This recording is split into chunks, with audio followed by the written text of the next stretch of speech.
questions you've always wanted to know. Ask Kati anything. Hey everybody, welcome back to another episode of Ask Kati Anything. I'm your host, licensed marriage and family therapist, Kati Morton. I'm so glad you're here. Today we have a bunch of wonderful questions all around, different topics. We could talk about eating disorders, we talk about the therapy process, we talk about alcoholism, everything in between. Without further ado, let's jump into this first question. It says, "Hi Kati, Happy New Year." Happy New Year. I was wondering about your thoughts on whether it's important to continue to discuss things in therapy that our therapist thinks have meaning, but we may think are completely inconsequential. I've been seeing my first ever therapist for about 3 months since I was diagnosed with an illness that is very, very likely to significantly shorten my life. Oh my God, I'm 29, by the way. I'm so sorry. Therapy is a whole new world to me and is proving very challenging, but I need somewhere that I can calmly make decisions, and I'm sure I will need help to accept some difficult things down the line. It happened to come up in session a few weeks ago that I suck my thumb. This is something that I've done since I was born, and I've never really given it a second thought. I'm fine with it, but my therapist is not. I understand. We'll talk about this. She has brought it up every session since, and has plainly said that all the adults she knows who suck their thumbs do so because of trauma in their childhoods, which I do not have. She was particularly interested when I said that my fiance gets irritated when I'm doing it because he says it's as if I'm in a trance. Interesting. And he struggles to get through to me. My mom has said the same thing, but I just feel very relaxed. There's nothing more to it. I've told her that it's just a habit, but then we just look at each other and she keeps asking me about it. It was funny to start with, but now it feels like she's following a total red herring and it's wasting time. I Googled potential issues arising from thumb sucking and none of them apply to me. Surely it's for me to identify whether or not this is a problem. Even if it were, to be honest, I have bigger fish to fry. Do you think that these conversations are a waste of time, or am I missing something? Maybe she's grasping at straws because I've previously made not thinking about my feelings a priority. So for now, I'm struggling to identify and express what I feel. Many thanks in advance if you happen to answer this. Of course, and there's a add-on to this, but let's jump right in. Now, sucking our thumbs in adulthood is very interesting. Now, the trauma, so I'm just going to give you some of my thoughts, and I'm sure your therapist is thinking the same, but maybe won't say it as bluntly as I have the opportunity to because of this podcast. Now, when we talk about trauma in childhood, I assume your brain is jumping to like sexual abuse, physical abuse, or, addiction in the family or something like that, having a tumultuous upbringing. What I think might have been happening to you is what I would call emotional neglect, where you had to find a way to soothe yourself because no one was there to help you. Like no parent came to your aid, rubbed your back, told you it was going to be okay in a way that felt soothing. So you had to find a way to do it yourself. That's why children do suck their thumbs, by the way. It triggers part of our vagus nerve. And it technically, because of that swallowing, that motion, if you do it, you can feel along your throat, those muscles tense and release. It's actually like in our nervous system calms us down. We're wired to be calmed through sucking and swallowing, hence why being fed by someone is really soothing to our system. If we're crying or we're dysregulated and we look up at the person who is feeding us, we connect with them and our body feels soothed, we feel better. Thumb sucking is just the same. And so I have questions about the emotional connection that you have with your parents and your upbringing, or how you were brought up. Were your parents very absent, or at least emotionally absent? I have a lot of questions about that, and I'm very suspicious. And then second, if you're like, no, everything was great, I also think that we need to find a more appropriate way to soothe our system, because thumb sucking doesn't actually help anything. It's just soothing your nervous system. And I know you're saying there's issues that come up with it, like your teeth can be, changed. I know dentists really don't like it when people, when children keep sucking their thumbs, because it can mess up our dentistry and things like that. Also, it's not something you want to do in public. At least you have a fiance that's not completely, annoyed with it. But the fact that you go into like a trance-like state and they can't get through to you, to me just says there's more there. It sounds like a little dissociation, which I find very interesting. And I wonder if there were times in childhood when you sucked your thumb when maybe you felt I don't know, not safe, not taken care of. I don't know. So those are my thoughts. I think that's probably what your therapist is thinking too, because I mean, just think about it. What purpose does it serve? Because it's a very, not to say that no one does it, because it is a not I mean, it's not common, but it's not uncommon either. Like I've heard this from a lot of people. I've had many patients over the years. I had a patient back in the eating disorder treatment center who used to suck her thumb. But overall, it's not really an age appropriate coping mechanism at the very least. Now, I know you're like, it doesn't bother me. I don't really care. Okay. We don't necessarily have to work on it, which moves me into kind of the second chunk of what you're talking about when you're saying like, well, you know, why is my therapist doing this? Is it really important that we talk about something that I don't think is important? And the truth is, let her know. I think this conversation that you're having with me should be had with your therapist, where you say something to her to the effect of like, hey, I know you think that the thumb sucking means something, and maybe it does, right? We can just throw that up. Maybe it does, but it seems completely inconsequential to me now. And I feel like I've got bigger fish to fry. Like I got shit I need to process. I just got a diagnosis that's pretty fucked up, and I need to know how to figure this out, how to talk to people, how to make decisions about my life, right? I think you can say that to her in a very direct, matter-of-fact fashion, because it is true, right? Okay, yeah, I suck my thumb, but right now I have like life-threatening things I need to process. And I think we would all agree that that's much more important than maybe diving into the past and like figuring out why we're doing this. Yeah. So overall, I don't necessarily, I see where your therapist is coming from. I guess in summation, I see where your therapist is coming from. I don't necessarily think the conversations about the thumb sucking are a waste of time, but if you feel that they are, it's your treatment. That's why it's like, it's a relationship, right? We work with our therapist, and it's important for you to feel heard and not to feel like you're wasting every hour talking about something you're like, I don't really care about this. Like I said, I don't necessarily think it's the best coping skill. I'm curious where it started and how come we're still doing it and we never stopped. But if that's not where you want to go with this for right now, that's okay, because it's your therapy. Let your therapist know. It's okay. You can guide it too. It's not just us running everything. It's with with your experience, with my expertise, right? We work together. So speak up, let them know. But I am suspicious. I do want you to know that your therapist is not off base. I personally have not had a patient who sucks their thumb into adulthood who doesn't have something else going on, some kind of trauma. And I know that's what she said. And you're like, ugh, that's not true. I wonder what, I'm curious, because even think about little T traumas, right? Like moving a lot as a kid, maybe being bullied in school. This doesn't just have to be your parents. This could be a teacher or, I don't know, a coach or a friend or a friend's parents or something.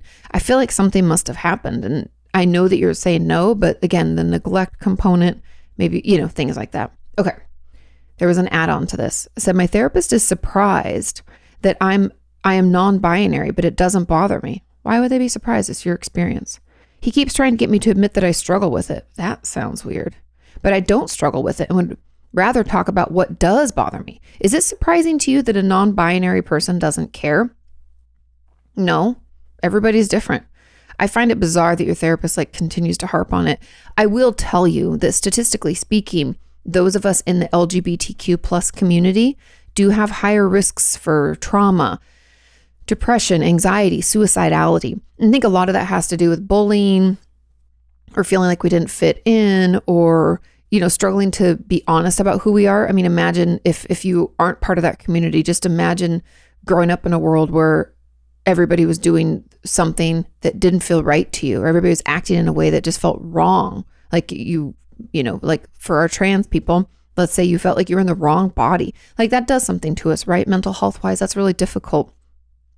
However, if it's not bothering you and it's not an issue, then you should just move on. And I would mention that to your therapist that hey, I don't think I have any issues with this. We can circle back if something comes up, but can we move on to something else? Again, it's okay to advocate for your care and to tell them hey, I don't want to talk about this. This isn't helpful right now. You can always circle back, but I don't find it surprising. Like I said, statistically speaking, people struggle, but that's just stats. That doesn't mean every person. No statistic is 100%, right? I find that really weird that they're trying to force it on you. So yeah, let them know. And if they keep harping and won't move on, it might behoove you to move on, to find a therapist who will actually listen. Okay? Now let's get into question number 2. And it says, "Hi, Kati. Happy New Year." Happy New Year. It says, "How do you navigate a loving but toxic relationship with a family member? As a way of dealing with a toxic family member, you said it's okay to cut them off. But what if you don't want to do so because despite the pain it causes, the relationship is full of love?" Interesting. To be more specific, my mom means the world to me, and she loves me more than she loves herself. We're also enmeshed, and I'm trying to establish some boundaries. Good for you. That's probably where the toxicity comes in. However, she easily lashes out at me, hurts my self-esteem, and never accepts responsibility. Sounds a little narcissistic, maybe. It's always my fault. One minute, I have a loving, perfect mom, emotionally attuned, supportive, and caring. Another, I have a mom who tells me the most hurtful things, pointing at my weak spots, and this gets to me. And I believe everything she's saying is true. This roller coaster happens almost on the daily basis, less so since I moved out. I'm so glad that you moved out. I talked to her many times about it, but she doesn't change. I rationally understand that she won't change, but I can't accept and tolerate this behavior without the consequences for my mental health. But also reducing contact with her seems impossible since I miss her so much. How can I find the balance? Okay. Now, here's what's happening. And I know this is going to be hard to digest, so take your time with it. But due to the enmeshment and the lack of boundaries that you've had with your mom over the years, like your entire life, there's this intense, unhealthy attachment. I know we talk all the time about secure attachment and how we want our parents to come when we call and be there to support and all these things. And you'd say well, my mom did all that. Yes, but she overdid it. So there's a balance.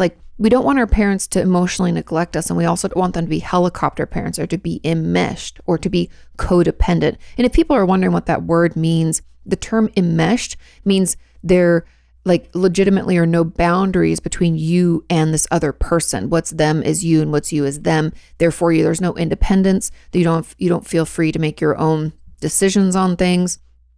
You can want to turn to them before doing anything, and their feelings become your feelings and vice versa. Okay? So if they have a shit day, you feel shitty, right? Now, codependence, on the other hand, is when we are codependent upon each other for survival. Essentially, the old saying one of the sayings I really appreciate that I think describes codependency very clearly is one person is dependent on a substance or being emotionally immature or something, and the other person's addiction or dependence is on that other person and making sure their life is good. I think that's how it goes. I might have messed that up. I think it's their addiction is a substance and my addiction is them. Okay. So that kind of hopefully helps explain those two terms. Now, I think because of this enmeshment, you have an unhealthy attachment to your mother, which is why you miss her so much, even though she's incredibly abusive. I might even argue this could be considered a trauma bond, which I have a video about this from, I don't know, probably 2-3 years ago, maybe greater. I don't know, maybe 4 years. Time is an illusion, right? Now, trauma bonding is when we bond with someone who's harming us as a means of hoping. It's kind of like fawning. It's we hope that we can please them enough that they won't hurt us anymore. And it can also be a form of Stockholm syndrome, which if you don't know what Stockholm syndrome is, it's when we almost attach to the person who's harming us, our abuser or whoever it might be, because we relate to them and they've showed us some kind of kindness, and that we think that we need to attach to them for survival. Okay. So I think this is kind of what's happening for you. And the truth about it is this relationship is really toxic. And I know this sounds bad to say, but the love that you're feeling sounds more like we're kind of caught in this abuse cycle. It's love bombing, this narcissistic abuse cycle where we're love bombed. So everything's wonderful. Yay. I love you. You're so beautiful. You're so important. You're so smart, yada, yada, yada. Then it's maybe this little tension building or something doesn't go her way. And the abuse happens, we lash out. And then it's oh my God, I love you. And we just go bump, round and round and round. So it's really not even healthy love that we're experiencing, which I know is hard to hear. And it's hard for me to even say it, especially in this kind of forum where I don't see your face and I don't want to, upset you, but I believe that's kind of what's happening here. Now, processing through this in therapy is going to be key, because this unhealthy attachment and this like a kind of trauma bond that we have, or this abuse cycle that we have with our mother is very toxic, and it's very dangerous. And it isn't allowing you the space to be your own person, because you said you miss her so much. I mean, I talk to my mom most days and I love her and I miss her some, like let's say I haven't been home in a few months, I'll start to miss her, but I don't need her. Does that make sense? And I hope for you to have that same kind of closeness, but independence from your mom. Now, finding this balance is going to take some trial and error. Now, like I said, I really think therapy is where it's at for you, because my gut reaction to this is we have to find a way for you to engage, communicate the boundary, and then she's not going to change. But the boundary would be, Mom, if you start talking to me this way, I'm going to hang up. Or Mom, if you talk to me that way, I'm going to leave. And then you do it. So if you're with her and she starts talking, like trashing you, you get up and you leave. I don't care where you are. I don't care what you're doing. If you're at a restaurant, you go up and say, I'd like to pay for my sandwich or whatever. And you just fucking get out of there. That's a boundary. A boundary isn't just the request. We can hope that she'll change, right? I wish she would. It'd be so much easier if she wasn't so abusive. However, she isn't. And we've given her ample opportunity to do that. And so that's really where we're at. That's the balance, is you engaging as you want. You have to decide what that looks like, and you holding that boundary for yourself.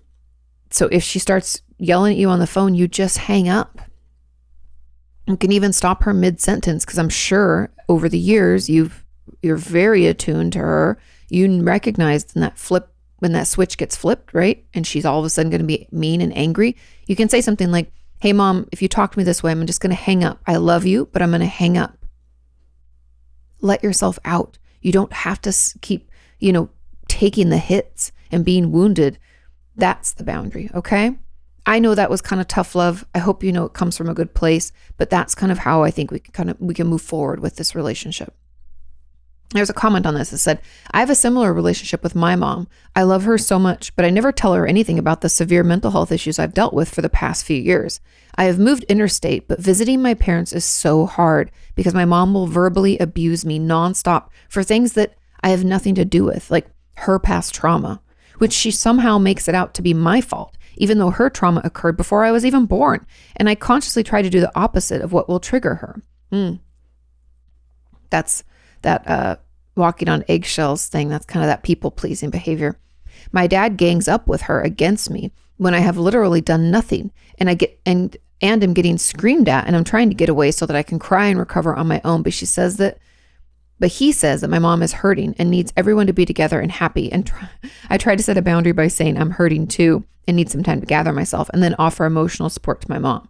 Sorry for the rant, but the question is, what's a good way to navigate my relationship with my parents when I love them, but they have no understanding or respect for me and my feelings? Again, if you didn't attend my boundaries workshop live, it's available on my website. I highly encourage both of these people who ask these questions to access it. You can just go to katimorton.com, go to the shop, go to the boundaries workshop and purchase it. It was filmed. It's 2 Fridays for 2 hours a piece is when it was live. It was live on January 6th and 13th. And this will really help you with this, because again, what we're doing here is we're trying to get them to change. And the more that we put our power or our hope or our growth in someone else's hands, the less empowered we are, right? Then we can feel like, sorry, I had a tickle here. We can feel like we're out of control. Nothing's going to get better. We feel hopeless and helpless. And that's the opposite of what we want to have happen. We want to feel empowered. We want to feel like we have control over our life and our emotional state. And when it comes to our family, especially if we want to continue that relationship, we have to uphold a boundary. So when they start doing this, again, just like I said to the other person, when your mom starts yelling at you and trying to blame you, you can say, Mom, when you talk to me that way, I'm going to have to leave. And if your dad gangs up and says, like, you need to take care of your mom, you can say, Dad, when you talk to me this way, I'm going to have to leave. And then you leave. Now, I do want to acknowledge that this change, right? Because what you've been doing is this family dance. And I've talked about this in the past too. Like, if our family's always doing the polka, right? Boom, boom, boom, boom, boom, boom. They're doing this one dance, or they're doing a 4-square dance or a waltz, and we change it. And we're like, I only want to do the Roomba. I don't even know that dance, but let's pretend that I do, right? Or I only want to do the Macarena. That's usually the one I talk about. Then you come in and they're not going to like it, and they're going to bump into you, and they're going to try to push you into doing the Macarena or whatever the old dance was, the polka, let's say, right? And we're like, no, I don't want to do that dance anymore. So there's going to be pushback, but you just have to hold to your own, because the relationship that you're going to be able to have, in order for you to have any relationship at all, unless you want to cut them off completely, which is fine, but it doesn't sound like you do. So if you want to still engage, then that's how we have to do it. We have to hold that healthy boundary. We have to say, if you talk to me that way, I'm going to have to leave. And then your dad, I assume, will come in and say, you're hurting your mom's feelings. You need to be there for her. She's hurting. You can say, Dad, when you talk to me this way and you try to force me into caring for someone who's abusive, I'm going to have to leave. Now, I know you're like, I can't say it that way. You can say something like, I won't be bullied and this feels really bad. And when I'm talked to like this, I'm going to have to leave. And then we leave. And I know sometimes it's easier said than done, but I am telling you, you do not have to be a punching bag. You do not have to go offer emotional support to your mom after she just like berated you about things. That doesn't make any sense. That's like mind fuckery. That's emotional manipulation. And it sounds horribly narcissistic and terrible. And so, because you love them and you want to keep seeing them, that's my recommendation, is figure out how to get out of there, how to end conversations when they become abusive, and know that you have every right to leave. You can come back later if you want. If it's like a long drive, you're like, well, shit, I just drove like 3 hours and now drive around for a bit. Say, I'm going to leave for a bit. I'll be back. Just leave. Come back in an hour. If things have calmed down, you can stay. If they haven't, it might behoove you just to go home and, try again on the phone. That's a little easier. But that's how we set and uphold healthy boundaries. Now let's move on to question number 3. This question says, hey, Katie, Happy New Year. Happy New Year. How can I work through my feelings about being unsupported when I needed help? When I think about it, I feel a mixture of hurt and sadness and can become misanthropic. But I want to heal that and I want to move on. My therapist is mostly behavioral, but says he'll help me with strategies from different therapy orientations if I tell him what strategy resonates with me or seems helpful. So I'm looking for something to propose. Okay, so working through your feelings about being unsupported. Now, okay, I'm trying to think of therapeutic strategies, because to me, when we feel unsupported, when we needed help, my question always is, what did we ask for? What did we explicitly tell people we needed? Have we had conversations with our friends and family about ways that they can show up for us? And have we asked them how we can show up for them? People don't often have these conversations. I find and I know this, I got a question, I want to say it was last week or maybe the week before, but I got a question about what do I ask for, right? Sometimes we don't even know. And so take some time to consider, number 1, what did we ask for, or what did we tell people we needed? And number 2, did we even consider, and this might be first actually, might want to flip-flop them, what it is that we could have received that would have made us feel supported. So one of the things that I would have your therapist utilize, and I mentioned this last podcast, is to take what we call the quote unquote miracle question from what's known as solution-focused therapy and tell him what it would look like if you felt supported. Let's imagine you woke up and everybody in your life was giving you what you needed and you're maybe feeling low. What would that look like? What would the support look like? Because sometimes we don't think about it that way, and so we aren't able to communicate it. And I believe that might be one tool that I would give you. Another would be communication around needs and how do we clarify that? I think that could be kind of behavioral even. But I don't really know what it means when he's mostly behavioral, so he doesn't work any in thoughts at all. I don't know. I have a hard time in my brain, only thinking of behaviors, but you could ask for some communication strategies. I also think, when it comes to our relationships, we might want to assess different levels, like which ones do we think we can really ask for support, which ones can we not, and just thinking about it first. Because I don't know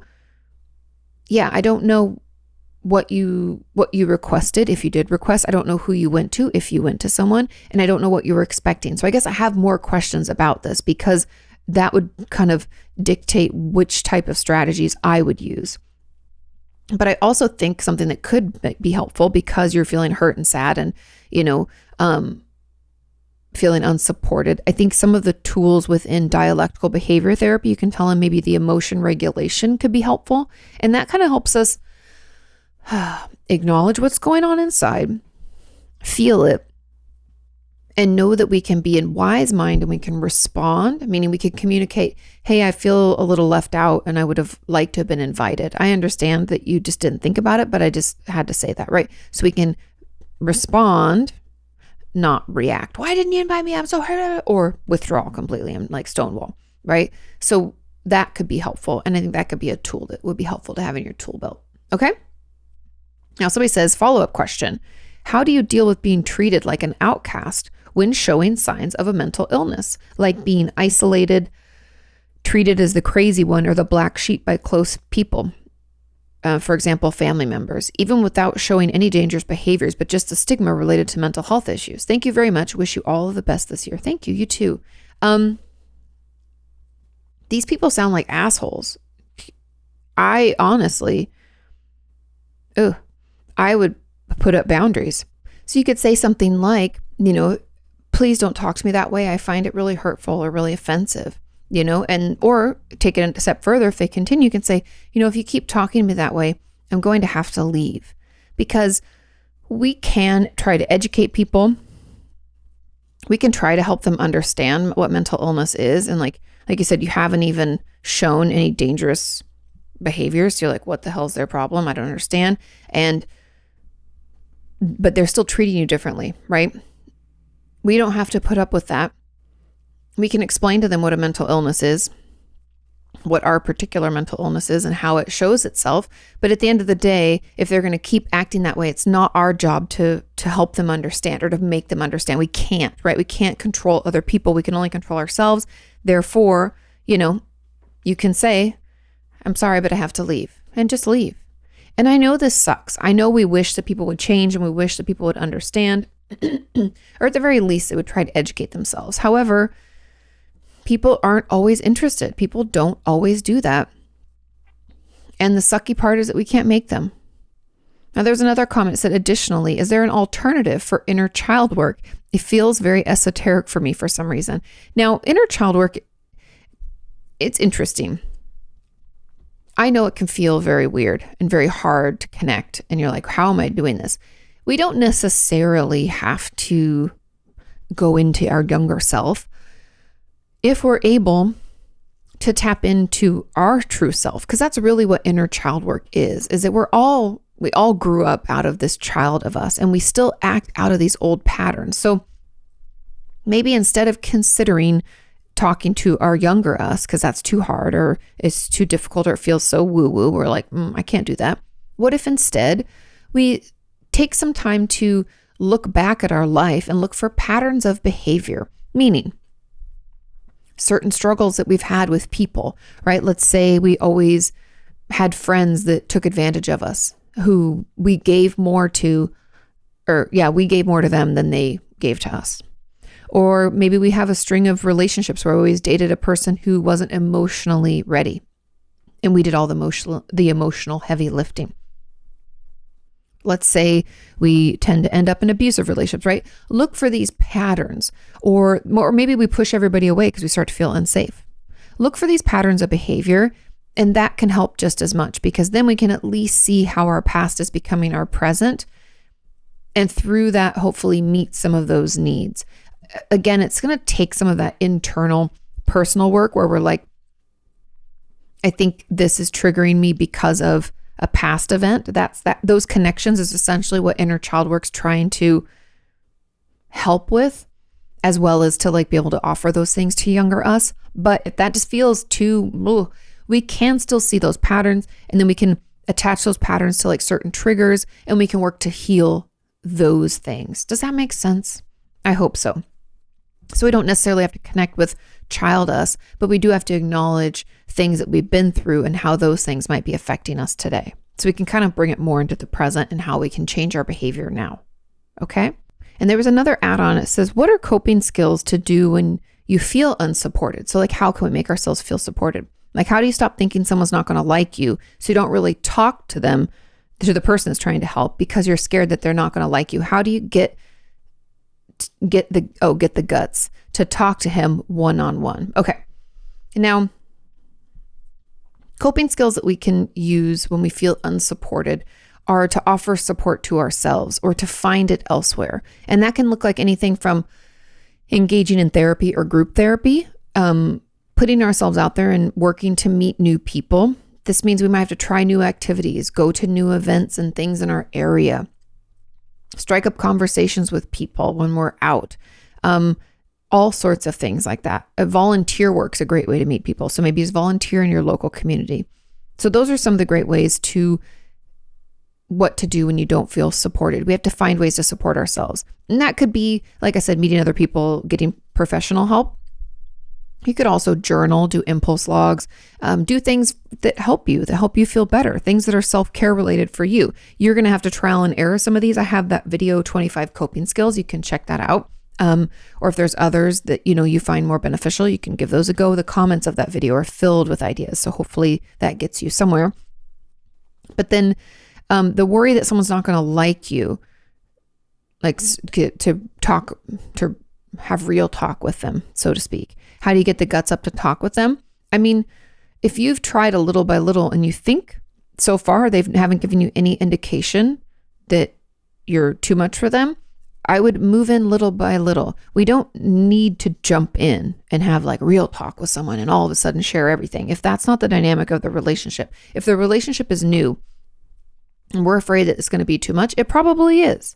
I know that might sound hurtful, but we shouldn't have like verbal diarrhea in relationships. We shouldn't meet someone and tell them everything about us. That's a struggle with boundaries. Sharing too much or not sharing at all are both indicators of a need for healthy boundaries. And so my encouragement for you would to spend some time figuring out like the layers of a relationship. Now, I know that might be hard, but that's where a therapist can come in. But it's almost like, okay, if someone's a casual acquaintance, what do I share with them? Basics, where you live or what you do or what you're up to this week, like very surface level things. Maybe you talk about your dog or your kids or your relationships or whatever, just the surface level. And then after you've known someone for a while, you can express some discontent with things like, oh, I got into a fight with my girlfriend or boyfriend, or, oh, my dog was doing, you can tell them more intensive things about how you're feeling and what's going on. And then comes a deeper level, right? And so we have to kind of work into these levels. And I would encourage you just to strike up conversations about little things right now and see how that goes. We have to tippy toe in. We don't want to jump in the deep end, because then the likelihood that it'll be too much or it'll scare them away or they'll be overwhelmed by us is higher, right? We want to make sure we're setting ourselves up for success. So little by little, share more and more. And I'm sure that person will hang around and be supportive. Okay. Someone else said, follow up about feeling unsupported. I worked with my therapist for about a year, and she recently terminated me and says she's unwilling to tell me why. What? Unwilling to tell me why? But that multiple factors went into her decision. What the heck am I supposed to do with this? I have no idea what happened or what multiple factors are, and I'm just being dropped. How do I find closure? How do I support myself when I'm literally not being supported? This whole thing feels like a hit and run, especially because she knew I had past trauma with prior therapists being unwilling to help me due to factors beyond my control. I'm really upset and unsure of how to give myself closure or how to feel, because I literally don't know what it is that I'm processing without an explanation of those factors of her decision. How can I make peace for myself here? Thanks for all you do. Of course. Oh my God, I'm so sorry.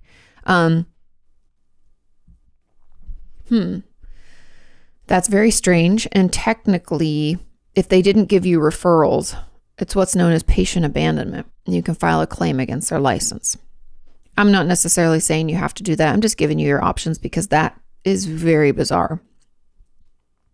I've never terminated with a patient and not told them why. That just seems, I don't know. That's like blowing my mind. I have had patients not accept the reasons, But that's to be expected, right? Like a lot of my eating disorder patients are like, I'm not that sick. I'm like, yes, you are. You need to go into treatment, and then I refer them out to a higher level of care. I also have patients where I'm like, you need attachment-based work, not just DBT. It's not actually helping. I think you should see this specialist, or you need trauma specialists, or, whatever. And they're like, no, I want to stay with you. And I'm like, but I don't think it's benefiting you, So I've had that pushback with my patients over the years, many times. And I feel like that's very common because attachment's a thing and we don't want it to end. But as a therapist, I feel like it's really unethical to just drop someone if they didn't give you referrals, they have to give you, I want to say it's like 3 to 4 referrals or something. And they also have to give you time. They can't just like end. You have to give them like a month or 2 or 3 or whatever. Every therapist is different. I usually give like a month or 2. Sometimes if a patient's having a really hard time, I'll do 3 months, but usually in a few, gives them time to find another therapist. And well, sometimes I'll extend. I won't tell them I'll extend, but I'll extend if they're having trouble finding someone they connect with. So anyways, enough of that. But there's definitely some ethical implications here. Now, when it comes to processing this, I'm just sorry. I think there's going to be a lot of grieving. And I know we don't have answers, but I'm going to be honest here. The answers, they don't always help because we still have to deal with it. It wouldn't change anything. I know we've spent our time with our minds swirling, trying to make sense of something, but we don't have all the information. And so my advice to you is to take time acknowledging the things that you worked on with this therapist, and then also acknowledging the letdown and the things you didn't get to work on. And I'd even encourage you to write a letter that you don't send about your frustration with this and what's come up for you as a result, and just help yourself feel what's going on. I don't want you stuffing it down. I want you feeling it. I want you expressing it in a healthy, non-confrontational way, because otherwise we're just like compounding the trauma like we had from before from other therapists, right? And so I want this one to be a little different. Let yourself go through it. Talk about it with yourself, journal about it, talk about it with a new therapist if you feel okay with that. If not, I understand. But with other people in your life about what's going on and how dysregulating this is, how hard this is, right? I want you to feel free to work your way through it so that you don't stuff it down and you're not alone with it. And then we can move through this grieving process as we essentially have to deal with the loss of this therapist that we thought would stay with us as we work through this, right? But they didn't. And yeah, I know that's a shitty answer, but unfortunately it's the truth. We're not going to get the answers from her about why, or I think you said she. But we have to make sense of it for ourselves. And a lot of that is just allowing ourselves to be angry, to be sad, to acknowledge the things that we worked on and then acknowledge the things that we didn't. And yeah, just let yourself feel it. I know it's shitty and I wish I could undo it, but also there's some ethical implications if you wanted to take it further, okay? Let's move on to question number 4. And this question says, Hi, Kati. Note, I am not diagnosed with OCD, but will be seeking help. Okay, got it. How important can it be to tell a therapist the content of your intrusive thoughts? I'll be getting help soon for mine, but I do fear their reaction. I fear that they might say my intrusive thoughts might come true, or that I subconsciously have some intention to act on them. No. Even though that's the last thing I'd want to happen. At the same time, though, I want to tell them, since maybe specificity might help in treatment. I guess I also want reassurance that these thoughts are harmless and irrational. Of course you do. Speaking of, I'm also confused on whether these thoughts are rational or irrational. They are based on the possible consequences of an event that is likely to happen, if that makes sense. I'm hoping that they're irrational, just because that means I don't have to continue worrying. Although sometimes I feel like I should worry because my brain sees the thoughts as actual threats. Of course it does. And not doing so feels like I'm letting my guard down. So how do you differentiate between irrational and rational intrusive thoughts? If they are rational and something to prepare for, how do I not freak out about the fact that these thoughts, aka my biggest fear currently, is going to happen and I failed to prevent it? Thank you for reading all of this. Out of curiosity.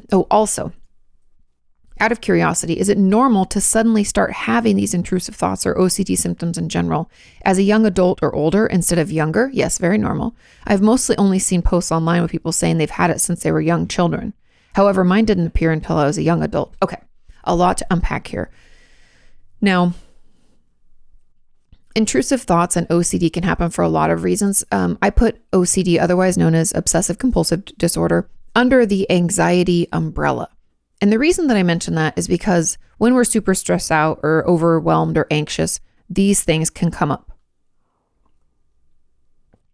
And the reason I say that is because the dynamic of OCD is I have this obsession, right? With this person's case, it's this event that they think might happen, and probably all the potential, maybe things that could cause it or things it could cause, etc.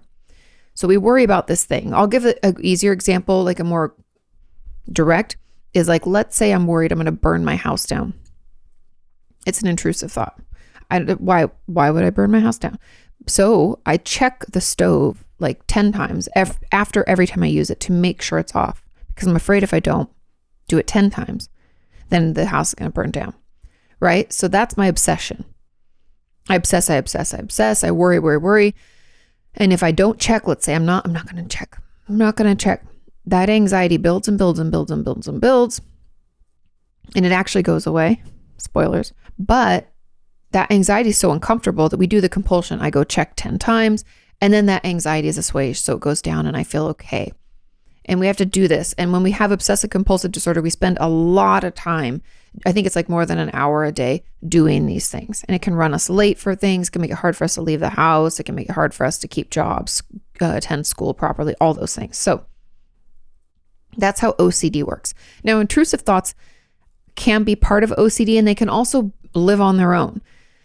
And an intrusive thought is what is known as ego dystonic, meaning we don't like it. They don't feel good. OCD as a whole is ego dystonic. So it's uncomfortable. It feels icky. It's weird. We don't like it. It's embarrassing, right? All of those things. Ego syntonic would be when something feels good and we like it. Now, intrusive thoughts tend to be sexual or violent in nature. Not all of them, but most. And that's where the obsessions kind of differ from the intrusive thoughts. They can be the same, but not always. An intrusive thought is like, I'm driving across a bridge and I'm like, oh, you should just drive right off there and kill yourself. Or, you hold someone's baby, you're like, you could just suffocate them. Like things that are not, you're like, what? And they don't feel right. They're ego dystonic.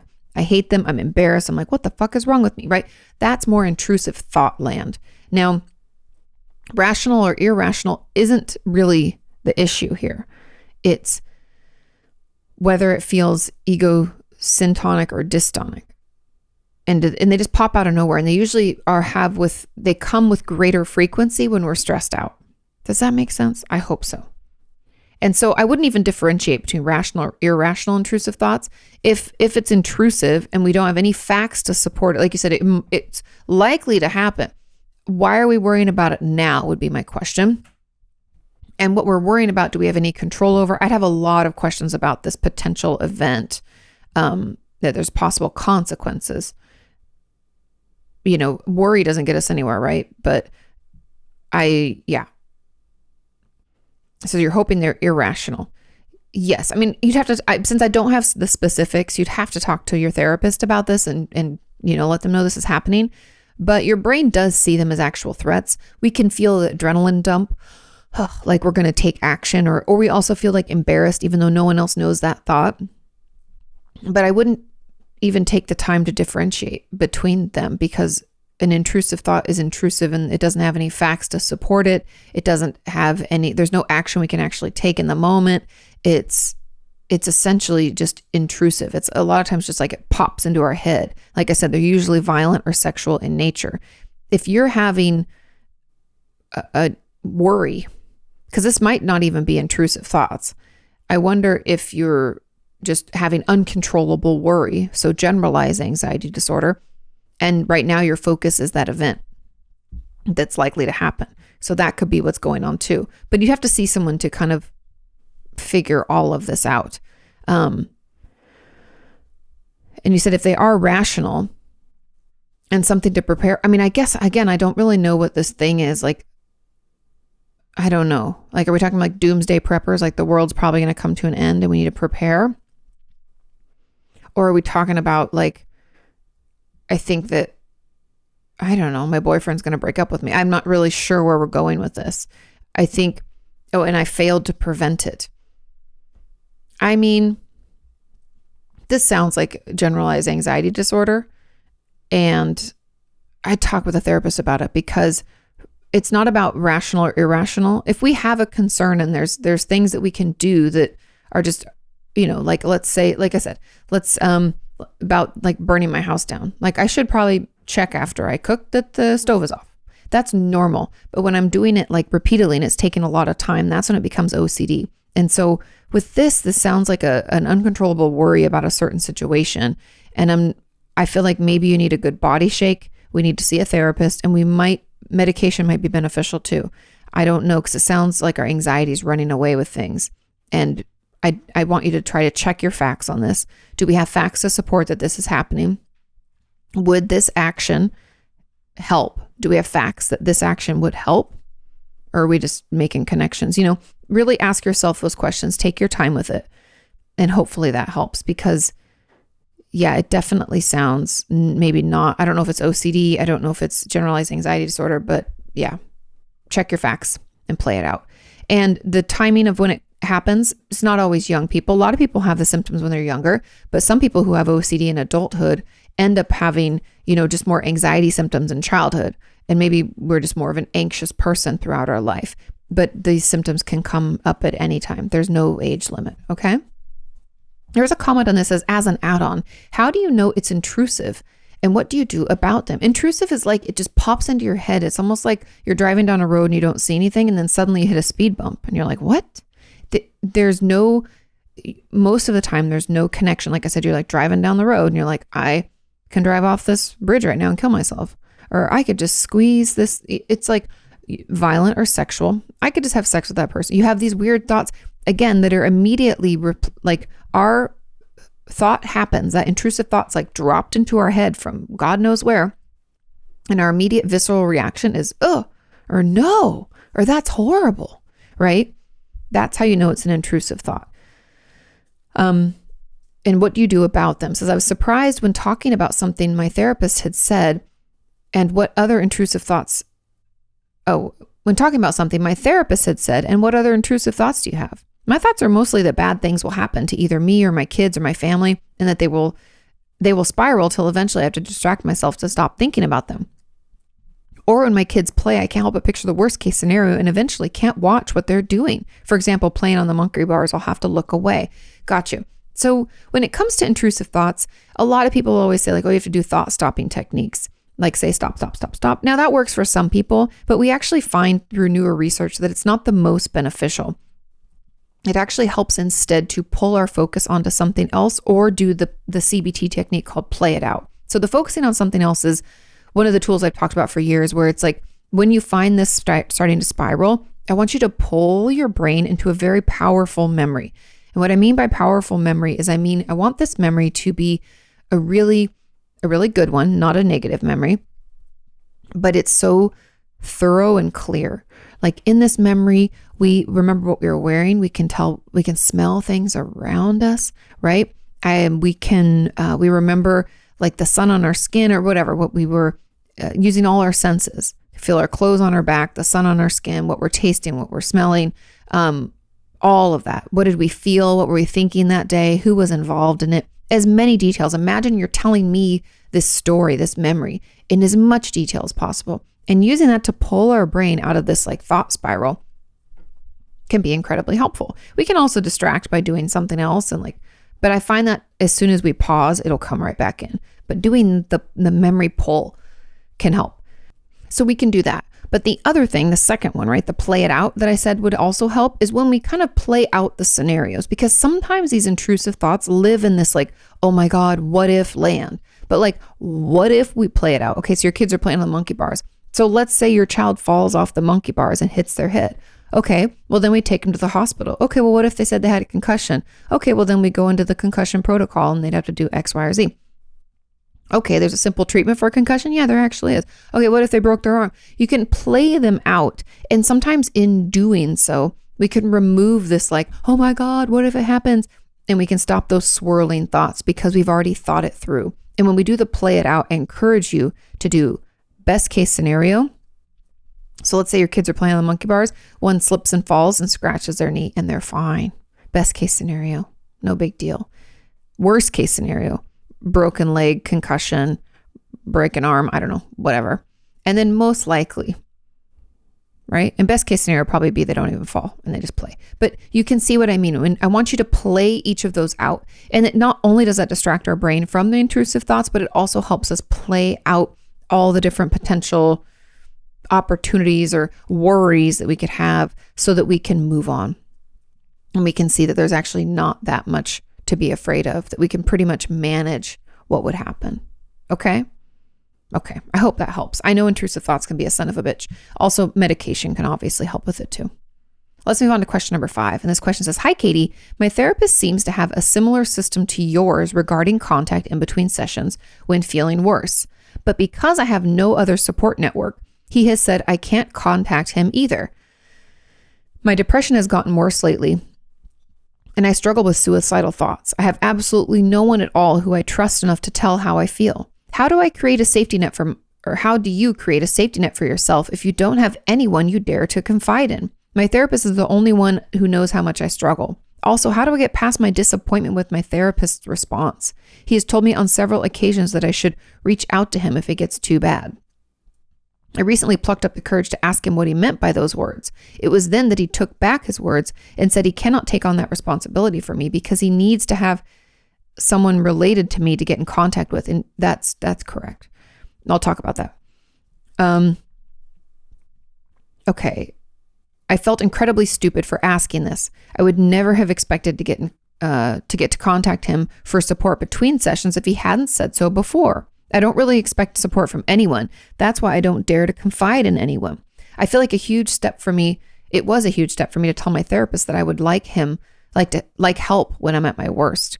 This was me trying to let someone in. Now I feel so stupid for bringing up the subject. I feel more alone than ever. Also, my trust in him has been seriously damaged. How do I fix this? Am I overreacting if I feel hurt by this?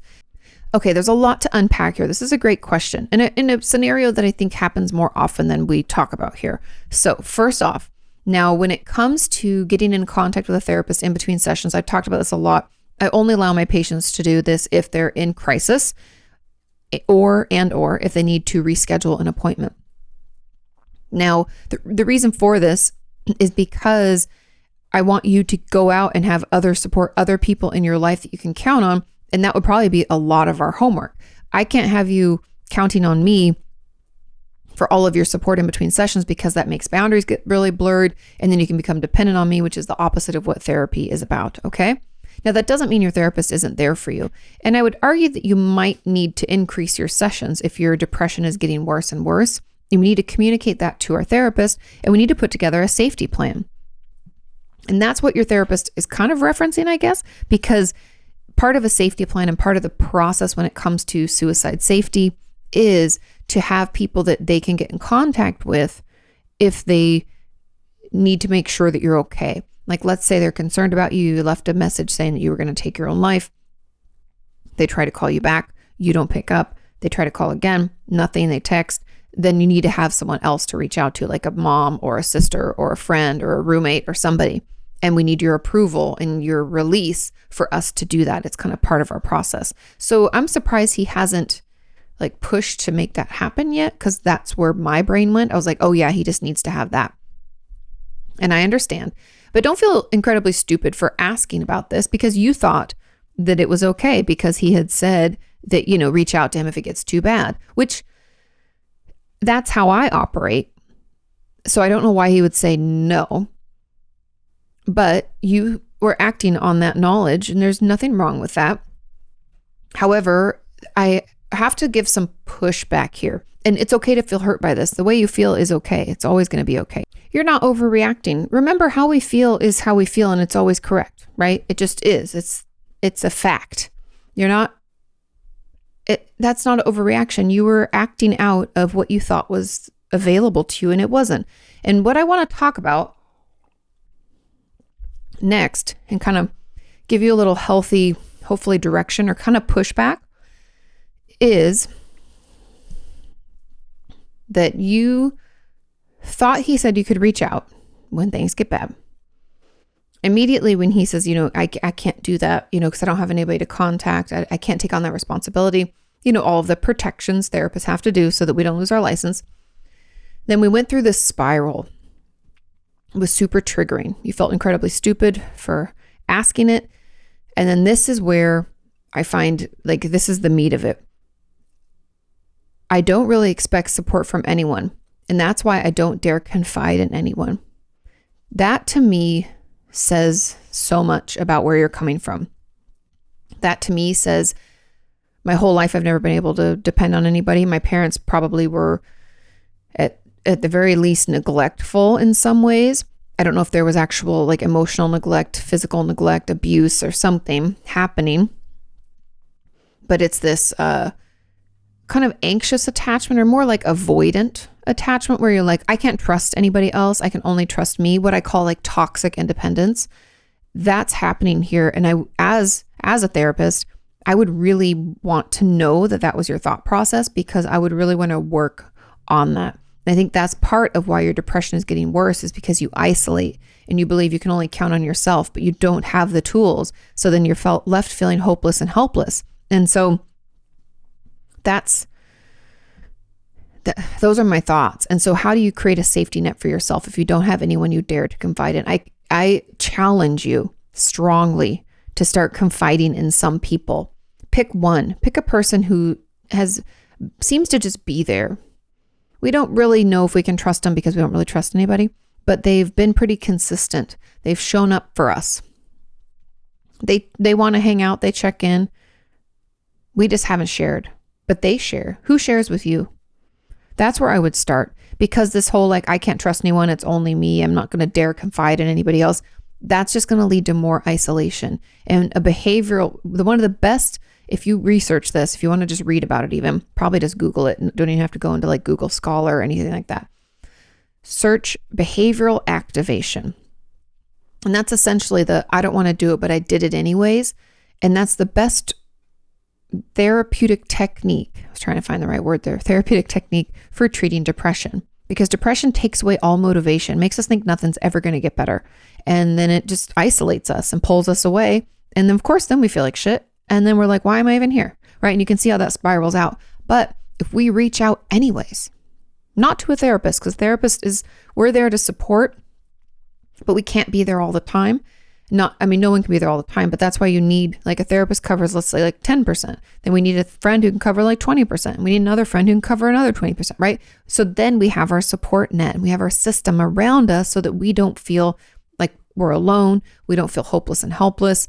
So I push you to do some behavioral activation and to reach out to one person and start sharing a little bit at a time, just like I talked about before, a little bit at a time about how how you're doing, what's really going on with you. You can let them talk about themselves too. This is going to be a new muscle for you. It's going to be uncomfortable, but I encourage you to press forward. Your therapist is part of your support system, but not the whole support system. And that's why he gave that pushback. Now, I would definitely let him know that this is your experience and this is what you're thinking and this is what it triggered in you. But other than that, I challenge you to reach out and to build that safety net, that support system little by little. It's not going to be overnight, but we'll get there. And we can't say, I can't do it. That's not going to make you feel any better. In the can'ts and the won'ts and all of that, it just leaves us more isolated. So I challenge you to say, I'll try and see how it goes little by little. Okay. I've got faith in you. I know it'll get better. Okay. Let's move on to question number 6. And this question says, hi, Kati. I hope you had a great holiday season. I did. I hope you did as well. I have an eating disorder related question, kind of following up on something I asked a while back, where you told me it definitely sounds like an eating disorder, being extremely picky, restricting, beginning to calorie count, and struggling with body image a bit. This problem seems to come and go throughout my life, which is why I've always questioned whether or not it even counts as an eating disorder. It's a coping mechanism. We need coping skills at different times for different reasons. So of course it would come and go. Eating disorders always get better and worse, just depending on our stress level. This summer, it got the worst it's ever been. But somehow, slowly, the behaviors have started going away again. And all that is left are the thoughts and the guilt. Recently, I got very sick and almost died from my chronic illness and ended up in the hospital for a while. I had barely eaten in an X number of weeks. I was extremely malnourished and throughout my hospital stay lost a lot of weight, putting me in a clinically underweight category for the very first time. Now that I'm home and I'm recovering, I'm realizing that I'm really struggling with having to eat more food and meal replacement drinks and gain back the weight because you have an eating disorder. It's bringing up constant eating disorder type thoughts and constant anxiety. I'm not restricting or calorie counting right now, but I'm pretty fixated on my body and with the numbers when they weigh me.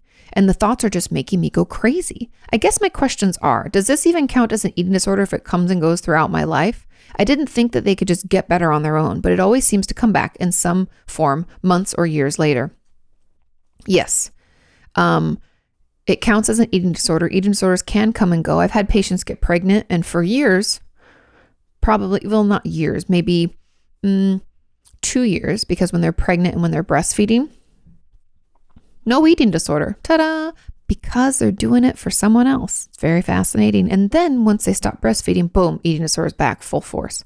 So like I said, it's a coping skill, an unhealthy or maladaptive one at that, but it's still a coping skill. And so it's there when we need it to help us cope.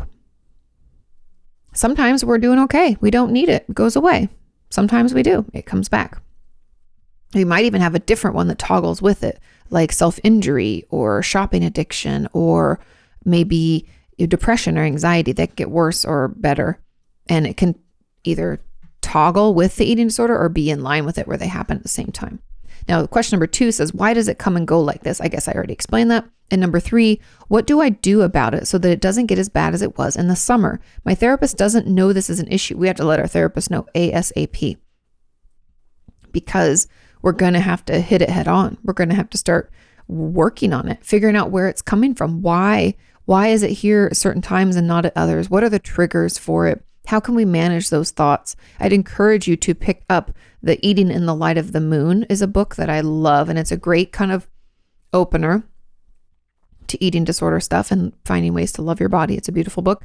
You can get it on my Amazon shopping. So go amazon.com/shop/Kati Morton, and it's in there so you can find it. There's also the intuitive eating workbook, which you're going to need a dietitian to help you with. I don't know if you'd be able to do it on your own. You could try, but please tell your therapist. She says, my therapist doesn't know it's an issue because it got better when I started seeing her and I had other things to worry about. That's okay, but we can still mention, hey, I have some eating disorder behavior stuff that's been kind of come and go off and on for years. Okay. But I'm nervous to bring something else up since there are already so many things that we're working on and I'm embarrassed. I'm sorry this is so long. Thank you so much for any insight you can give. Okay. The funny thing about eating disorders is because they're coping skills, they're indicators of something bigger going on. And when you say like, oh, there's so many other things happening, it's part of that swirl, and it has been, whether we wanted to acknowledge it or not. And what I mean by that is a lot of times my patients with eating disorders will also have trauma in their past, and some have addiction also. I have patients with, PTSD, anxiety, depression, and substance abuse issues, and an eating disorder, right? I have patients with BPD, PTSD, and an eating disorder. Eating disorders rarely occur. I can't even think of an instance where it occurred on its own without something else going on, because it's that coping skill. It's that way that we manage the discomfort and things that have happened in our lives. So please, please, please tell your therapist, whether that's through email, text, maybe write it down and we hand it to her at the end of the session. However you can, please just let her know this is going on so that that can be part of the conversation. And then they might be able to assist you with something or give you a referral to someone who can. We need to get you extra support for this because it's here. It's an eating disorder and we need to get some help for it before it, spirals us out of control. Because eating disorders will tell you they're in control. They're not. Don't believe any of that bullshit. They only lie. Okay. Moving on to question 7. It says, hi, Kati. Happy New Year. Happy New Year. I hope you're doing well.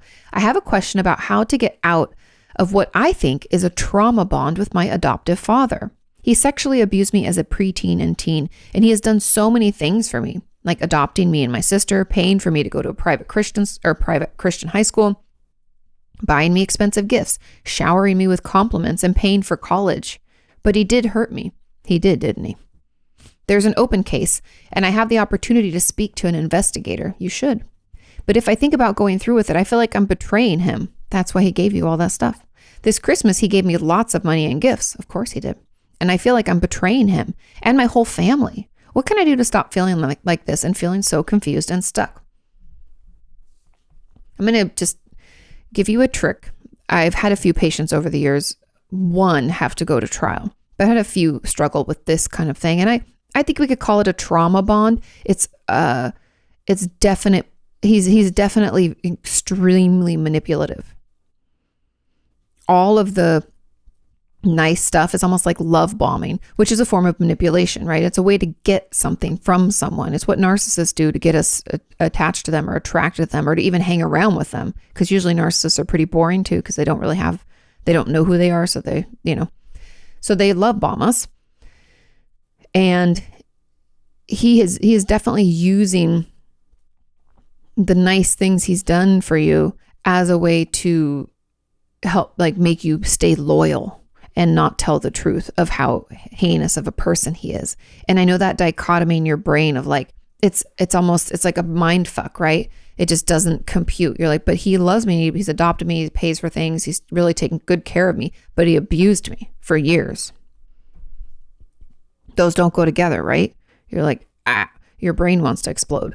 And it could be a trauma bond, but it doesn't sound like you're trying to please him to keep him around. I'm not sure, but either or. I have a video about trauma bonds if you want to watch. So how do you stop feeling like this and feeling so confused and stuck? The trick is, imagine this happened to someone else. Imagine it's me, or imagine it's one of your friends. Imagine I'm telling you this, that like, hey, I have an adoptive father and he sexually abused me, but he gave me all these nice things. So then I feel like I don't want to betray him, but he did like abuse me. It was pretty bad. Like, what would you say to me? Sometimes when it's not us and it's someone else, we can see it more clearly. That's usually the trick that I've tried with, like I said, I've had a handful of patients go through this. Only one went to court.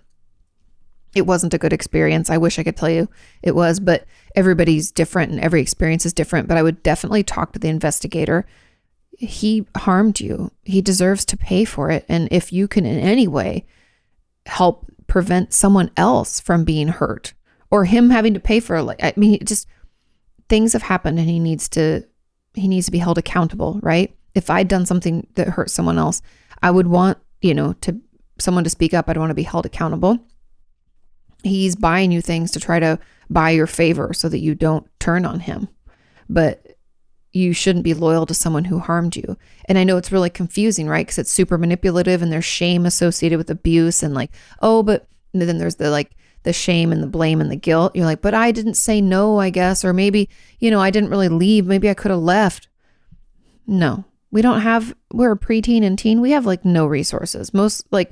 Maybe you could drive, probably not. You're completely dependent financially on your parents. If this is the person that your mom decided to stay with and he adopted you, so it's like, I'd assume your birth father is like out of the picture. So then you're like, oh, this is better than not anybody. It's complicated. And it's okay. I'd encourage you to get in therapy if you're not already, because I think it will be helpful to have someone where you can talk through all of this, because it sounds like, the past is kind of full of trauma, but also confusing. And this manipulation can really do a number on us, right? It's almost like the goal of a narcissist or of gaslighting in general. So anybody who's abusive usually does some form of gaslighting. And his form of gaslighting is to harm you, but then to do these other nice things so that if you're ever like, but you really hurt me, he's like, but I did all this. What are you talking about? I never hurt you. You're remembering it wrong. I paid for school and I did it, right? It's almost like setting it up for that. So it's that mind fuck where you're like, wait, I don't know how to process this. And so that's where therapy can kind of help you tease that out, slow it down, and make sense of it. But just imagine that it's someone else. That can sometimes help. That removal, that externalization of the situation or the problem can help us finally see it more clearly. Or imagine if you had a child. Sometimes that helps too. I've had friends, I've talked about this in the past, when they finally had a baby of their own, then they see how inappropriate the behavior was when they were a child, and sometimes all of a sudden reveal itself like how bad their parents were, or they finally acknowledge, I guess it was trauma, right? Because then you're reminded of just how vulnerable children are. And teens and preteens, we're We're so young. I know at the time we think we know everything. We don't know shit. We're just little. We're just little kids. We're just barely turning into like pre-adults, right? Anyways, I feel like I'm rambling. I hope that helps a little bit. Please get into therapy. Please just consider this, happening to someone else. And yeah, also, I guess kind of a bigger picture answer to like, how do you stop feeling like this? We'll have to work on the abuse and the trauma. We're going to have to start healing from that. But that every time you find yourself trying to blame or shame yourself, I want you to say, just imagine that it was Katie or a friend, someone, whoever feels safe to imagine. That's why I'm putting myself there, because, maybe I'm distanced enough from you that you're like, oh, that wouldn't be right. I couldn't have that happen to her. Or, it could be like your little sister or somebody. Just imagine that that's happening to them. So we can kind of keep pulling it out from that shame blame spiral. And hopefully that will stop that kind of what you're feeling, that you're like, I'm betraying him. The therapist to me is like, could we say that he betrayed you? Could we? Maybe. And we can talk about the manipulation, and it's just going to take some time to tease it out and to process the trauma. But in there, you will stop feeling so confused and stuck. Okay. Final question number 8 says, at what point is alcohol a concern with patients with addictive tendencies? People with addictive tendencies, or people who are prone to it, what other areas are you cautious of? Can they become addicted to anything easily? Or what makes something addictive? Okay, now, people will say, I have an addictive personality. I don't really like that term, but I'm going to use it because it's well known and people use it a lot. And some people are not predetermined, but are statistically more likely to struggle with addiction. Now, there are certain genes. I'm not a geneticist, so I'm not going to try to explain them to you because I don't fully understand them completely either. And I read the articles and I reread them and they still don't make sense. But there are certain genetic components that we know predispose us for addiction. Now, part of that is our genetic makeup, and part of that genetic makeup comes not just from us being us, but a lot of it comes from our familial history. Now, I think it'd be tough to find someone who has no addiction in their family, never had a grandparent or a cousin or a blood relative who hasn't struggled with addiction. It'd be hard. Most people have at least one person in their family who's either struggled with alcohol or drugs. Opioids are so unfortunately common right now that it's hard to find someone who hasn't had, a family member struggle. That having an addiction in our family, if it's a close family, let's say like it's my mom or my dad, that increases my likelihood of being an addict myself, because it's kind of like in my genetics. Now, just because something's in our genetics and in our genes doesn't necessarily mean that we're going to have a problem with it, because, and I've talked about this before, we have what's known as epigenetics. So we have these genes, imagine those little swirly twirlies they always show. On top of it are almost like what I would call, well, let's say all of our genes, these little, that chunked into these, well, it's like an electrical system. But in order for them to even be activated or to affect us, they have to be turned on, right? I can have lights running, but if I don't flip the switch, I'm never going to see the lights. Your genes are kind of like that, where we have this epigenetics, they like turn on the gene and make it active. And that's why a lot of people, especially when it comes to mental illness, like I had a patient who was schizophrenic and he had his first psychotic break during finals of his freshman year at college. Why do you think that was? Because it was really fucking stressful. And so the gene got turned on. Did he have it in his family? Yes. They had like an uncle and another cousin, and I want to say like a great-great-grandpa that had schizophrenia. Obviously back then it was treated poorly, but we knew that ran in the family. So we need that triggering event to kind of turn on that gene. So we can have these addictive genetics, like most of us probably do, but they won't be turned on until maybe if something happens, or for epigenetics turn it on. Does that make sense? I hope so. I'm getting into like genes and it's complicated. So I apologize if it's too much. So that's how it works. That's what makes something addictive. And when we call someone an addict, someone who has an addiction, is when no matter how much they try to, well, first of all, one of the components is that they have what's known as tolerance. So they need more and more and more of the substance, with, let's say, alcohol or drugs, to get the desired effect. So let's say it's alcohol. Used to take me 2 drinks to feel drunk. Now it takes me 6. Okay. I have a tolerance. So there's that. And then they also, the person who's the addict, let's say it's me, then I've tried to quit and I can't. And no matter how much I try, I just can't.